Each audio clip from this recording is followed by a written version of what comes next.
گلگت بلتستان کو منی سوئٹزرلینڈ بھی کہتے ہیں اور یہ بات کچھ غلط بھی نہیں۔ گلگت بلتستان کا خوبصورت ترین علاقہ پھنڈر سیاحوں پر سحر طاری کر دیتا ہے۔ حسین وادی کی سیر کرا رہے ہیں عابد حسین۔ گلگت بلتستان کے دل فریب نظارے آپ کے قدم جکڑ لیتے ہیں۔ گلگت کو اگر تاج کہیں تو پھنڈر کا علاقہ اس کا خوبصورت نگینہ ہے۔ برف پوش پہاڑ سیاحوں کو بلاتے ہیں تو ہر سو بکھرا سبزہ اور پھول آنکھوں کو تراوت بخشتے ہیں۔ یہاں پر واقع پرسکون جھیل بھی حسین نظاروں میں رنگ بھرتی ہے۔ مقامی افراد دنیا کی نایاب ترین مچھلی ٹراؤٹ کے شکار کا شوق پورا کرتے ہیں۔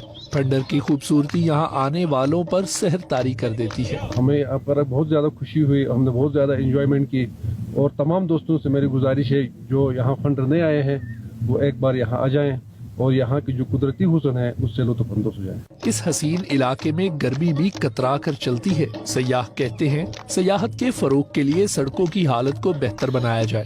ہمیں سیاحت کی طرف سے یہاں پہ جو سیاحوں کے فیسلٹیز کے لیے، ان کے ہوٹل انڈسٹری کے معاملات کے لیے اور دیگر جو یہاں کی روڈ کی سچویشن ہے وہ انتہائی ابتر ہو چکی ہے۔ خوبصورت نظارے آنے والوں کو رقص کرنے پر بھی مجبور کر دیتے ہیں۔ پاکستان کا منی سوئٹزرلینڈ کہلانے والا یہ علاقہ قدرت کا ایک حسین شاہکار ہے۔ حکومت کی جانب سے سیاحت کے فروغ کے لیے اقدامات اٹھائے جائے تو یہ علاقہ بھی ترقی کر سکتا ہے۔ عابد حسین، ہم نیوز، پھنڈر،